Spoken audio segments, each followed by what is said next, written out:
मारकवाडी ग्रामस्थांचे आंदोलन नव्हते। हे आंदोलन आमदार रणजितसिंह मोहिते पाटील यांनी खोट्या नरेटिव्हच्या माध्यमातून प्रशासनाला राज्यस्तरावर बदनाम करण्याचा प्रयत्न होता। ईव्हीएमच्या नावाने बोंब मारायची हा रणजितसिंह मोहिते पाटील यांचा डाव होता। तो डाव प्रशासनाने हाणून पाडलाय। आमदार उत्तम जानकर हे प्याद आहे, पण या प्रकरणाचा मास्टरमाइंड हे आमदार रणजितसिंह मोहिते पाटील हेच आहेत, अशा शब्दात माळशिरसचे माजी आमदार राम सातपुते यांनी मारकवाडी मतदान प्रक्रियेवरून आमदार रणजितसिंह मोहिते पाटील यांच्यावर हल्लाबोल केला आहे। ईव्हीएम मशीनवर आक्षेप घेत माळशिरस तालुक्यातील मारकवाडी ग्रामस्थांनी बॅलेट पेपरवर मतदान घेण्याचा निर्णय घेतला होता। मात्र प्रशासनाच्या कडक भूमिकेमुळे बॅलेट पेपरवर मतदान घेण्याचा निर्णय ग्रामस्थांना मागे घ्यावा लागला।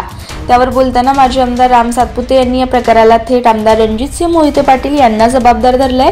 ते म्हणाले की आमदार रणजितसिंह मोहिते पाटील यांचे गुंड गेली 3 दिवसापासून मारकवाडीत जाऊन ग्रामस्थांना धमक्या देत आहेत। मोहिते पाटील यांचे त्या परिसरातील पदाधिकारी मारकवाडीत जाऊन मतदारांना धमकवण्याचे प्रकार करत होते। आमदार उत्तम जानकर हे प्याद आहे, पण या प्रकरणाचा मास्टरमाइंड हे आमदार रणजितसिंह मोहिते पाटील आहेत, असं ते म्हणाले।